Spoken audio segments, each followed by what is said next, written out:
Hi friends, welcome back to the coffee mug. നമുക്കിന്ന് നല്ല perfect vanilla cup cake എങ്ങനെയാണ് ഉണ്ടാക്കുന്നത് നോക്കിയാലോ. സൂപ്പർ ടേസ്റ്റും സോഫ്റ്റുമാണ് നമ്മുടെ ഈ വാനില കപ്പ് കേക്കിന്. ഒരു പ്രാവശ്യം നിങ്ങൾ ഇങ്ങനെയൊന്ന് ഉണ്ടാക്കി നോക്കിയാൽ വീണ്ടും ഉണ്ടാക്കുമെന്ന് എനിക്ക് ഉറപ്പുണ്ട്. അപ്പോൾ നമുക്കിത് എങ്ങനെയാണ് ഉണ്ടാക്കുന്നത് നോക്കാം. വീഡിയോയിലേക്ക് പോകുന്നതിന് മുന്നേ നിങ്ങൾ എൻ്റെ ചാനൽ സബ്സ്ക്രൈബ് ചെയ്തിട്ടില്ല എങ്കിൽ സബ്സ്ക്രൈബ് ചെയ്യാൻ മറക്കല്ലേ. അടുത്തുള്ള ബെല്ലൈക്കൺ അമർത്തി ഓൾ എന്ന ഓപ്ഷൻ ക്ലിക്ക് ചെയ്താൽ ഇനി ഞാൻ ഇടുന്ന വീഡിയോസിൻ്റെ നോട്ടിഫിക്കേഷനൊക്കെ നിങ്ങൾക്ക് ലഭിക്കുകയും ചെയ്യും. അപ്പോൾ നമുക്കിനി വീഡിയോയിലേക്ക് പോകാം.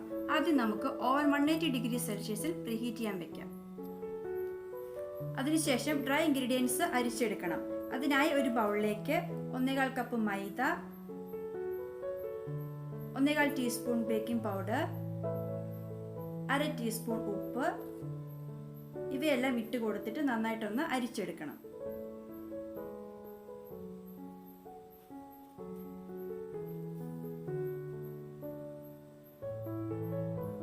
നല്ലതുപോലെ മിക്സ് ചെയ്തിട്ട് നമുക്കിത് മാറ്റി വെക്കാം. അടുത്തതായി വലിയൊരു ബൗളിൽ 1/2 കപ്പ് അൺസോൾട്ടഡ് ബട്ടർ ബീറ്റ് ചെയ്തെടുക്കാം. ഈ ബട്ടർ 2 മണിക്കൂർ മുമ്പ് ഫ്രിഡ്ജിൽ നിന്ന് എടുത്ത് വെളിയിൽ വെച്ച് സോഫ്റ്റൻ ചെയ്തതാണ്. അതുപോലെ തന്നെ ശ്രദ്ധിക്കേണ്ട ഒരു കാര്യം, നമുക്ക് ഈ കേക്കിന് ആവശ്യമായിട്ടുള്ള മുട്ടയും റൂം ടെമ്പറേച്ചറിൽ തന്നെ ആയിരിക്കണം. നമ്മുടെ ബട്ടർ നല്ല ക്രീം പരുവത്തിലാവുന്നതുവരെ ബീറ്റ് ചെയ്യണം. ബട്ടർ നല്ലതുപോലെ ക്രീം ആയതിനു ശേഷം 1/4 കപ്പ് പഞ്ചസാര ചേർത്ത് കൊടുത്ത് വീണ്ടും നന്നായിട്ട് ബീറ്റ് ചെയ്തെടുക്കാം. മീഡിയം സ്പീഡിൽ ഇട്ടാണ് ഞാനിവിടെ ബീറ്റ് ചെയ്യുന്നത്.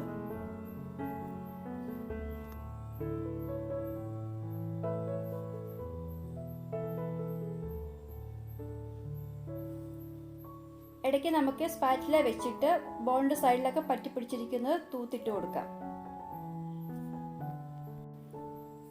അതുപോലെ തന്നെ കേക്കിന്റെ ബാറ്റർ റെഡിയാക്കുമ്പോൾ നമ്മൾ എടുക്കുന്ന പാത്രത്തിലും ബീറ്ററിന്റെ ബ്ലേഡിലും വെള്ളം ഉണ്ടാകാതിരിക്കാൻ പ്രത്യേകം ശ്രദ്ധിക്കണം കേട്ടോ. ഇനി നമ്മുടെ മിക്സിലേക്ക് 2 വലിയ മുട്ട 2 പ്രാവശ്യമായി ചേർത്ത് കൊടുത്ത് ബീറ്റ് ചെയ്തെടുക്കണം.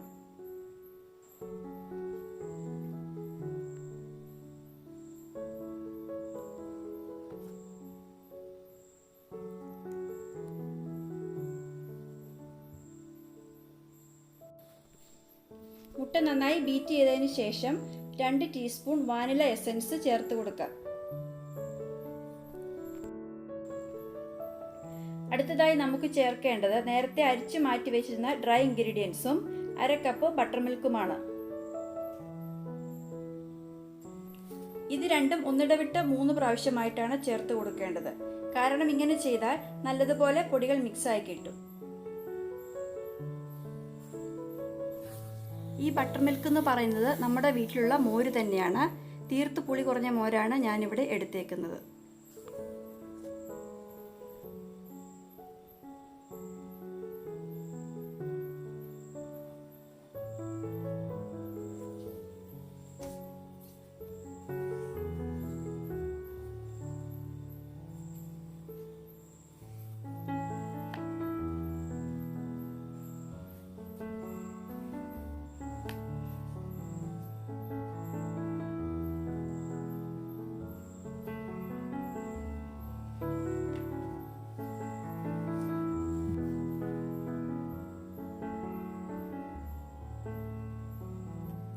നമ്മുടെ കപ്പ് കേക്കിന്റെ ബാറ്റർ റെഡി ആയിട്ടുണ്ട്. ഇനി അത് മോൾഡിലേക്ക് ഒഴിച്ചു കൊടുക്കാം.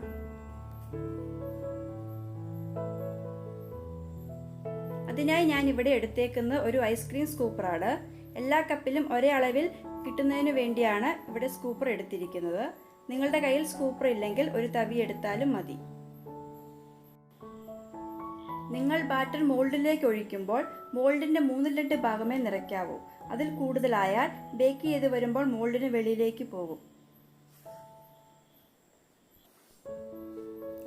ഇനി നമുക്ക് ഒരു സ്റ്റിക്ക് വെച്ചിട്ട് ബാറ്ററിൽ ഒന്ന് ചുറ്റിച്ചു കൊടുക്കാം. ബബിൾസ് ഒക്കെ ഉണ്ടെങ്കിൽ റിലീസ് ആകുന്നതിന് വേണ്ടിയാണ് ഇങ്ങനെ ചെയ്യുന്നത്. അപ്പോൾ നമ്മുടെ ഓവൻ പ്രീഹീറ്റ് ആയിട്ടുണ്ട്. നമുക്കിനി ഇത് ഓവനിലേക്ക് മാറ്റാം. 180 ഡിഗ്രി സെൽഷ്യസിൽ 20 മുതൽ 22 മിനിറ്റ് വരെയാണ് ബേക്കിംഗ് ടൈം. കപ്പിന്റെ സൈസ് അനുസരിച്ച് അതിൽ വ്യത്യാസം വരാം. അതിനാൽ ഒരു 20 മിനിറ്റ് ആവുമ്പോൾ മുതൽ ചെക്ക് ചെയ്യുന്നത് നല്ലതായിരിക്കും.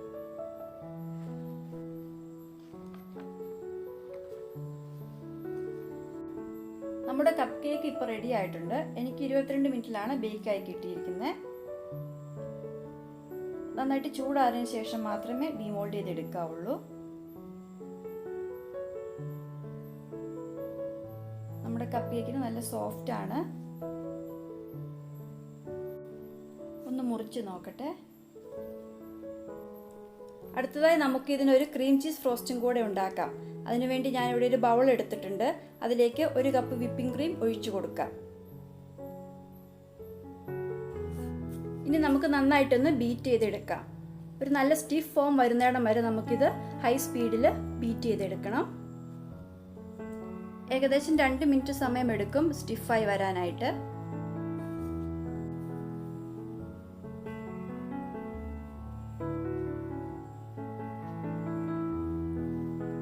വിപ്പിംഗ് ക്രീം ഇവിടെ റെഡി ആയിട്ടുണ്ട്. ഇനി മറ്റൊരു ബൗളിലേക്ക് 3 കപ്പ് ക്രീം ചീസ് എടുക്കാം.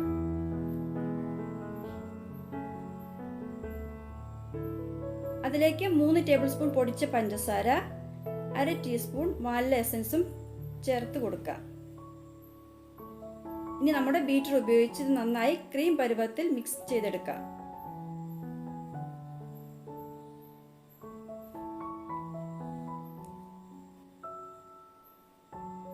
നമ്മുടെ മിക്സ് ഇവിടെ റെഡി ആയിട്ടുണ്ട്. ഇത് നമ്മൾ നേരത്തെ റെഡിയാക്കി വെച്ചിരുന്ന വിപ്പിംഗ് ക്രീമിലേക്ക് ചേർത്ത് കൊടുത്ത് ഫോൾഡ് ചെയ്തെടുക്കാം.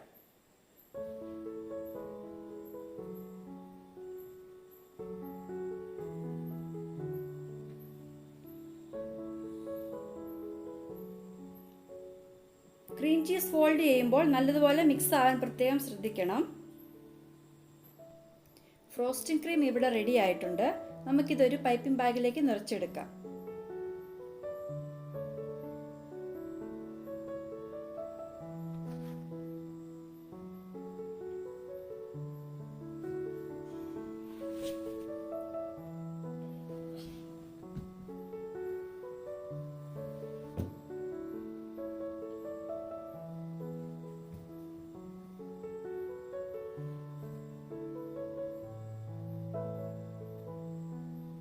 ഞാനിവിടെ ഈ നോസിലാണ് എടുത്തേക്കുന്നത്.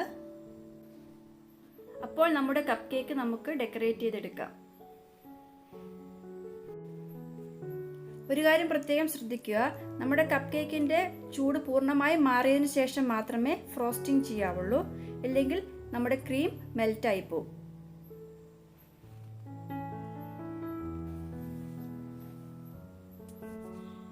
നമുക്കിനി ഇതിൻ്റെ മുകളിലേക്ക് കുറച്ച് റെയിൻബോ സ്പ്രിങ്കിൾസും കൂടി ഇട്ട് കൊടുക്കാം. കുട്ടികൾക്കൊക്കെ ഒത്തിരി ഇഷ്ടപ്പെടും. നമ്മുടെ വാനില കപ്പ് കേക്ക് ഇവിടെ റെഡി ആയിട്ടുണ്ട്. അപ്പോൾ നിങ്ങളെല്ലാവരും ഒന്ന് ട്രൈ ചെയ്ത് നോക്കുക. എന്നിട്ട് നിങ്ങളുടെ വിലയേറിയ അഭിപ്രായങ്ങൾ താഴെ കമൻറ്റ് ബോക്സിൽ രേഖപ്പെടുത്താൻ മറക്കല്ലേ. ഈ വീഡിയോ കണ്ടിട്ട് ഇഷ്ടപ്പെട്ടെങ്കിൽ ലൈക്ക് ചെയ്യുകയും ഫ്രണ്ട്സിലൊക്കെ ഒന്ന് ഷെയർ ചെയ്ത് എന്നെ സപ്പോർട്ട് ചെയ്യാനും മറക്കല്ലേ. നമുക്ക് വീണ്ടും മറ്റൊരു വീഡിയോയുമായി കാണാം. Thank you.